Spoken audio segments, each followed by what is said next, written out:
Tayong kasabihan, SNR is king but volume is a kingmaker.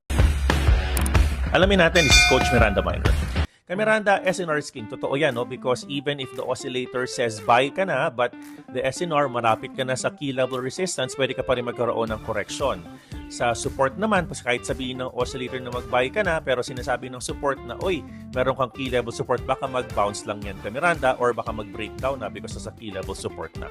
So SNR is king or support and resistance is king pa rin. Pero why is it that volume is a kingmaker?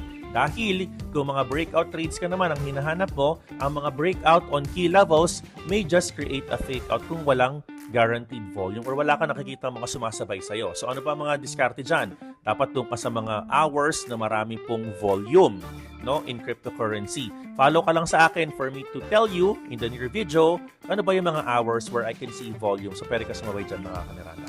Yun muna and I love you.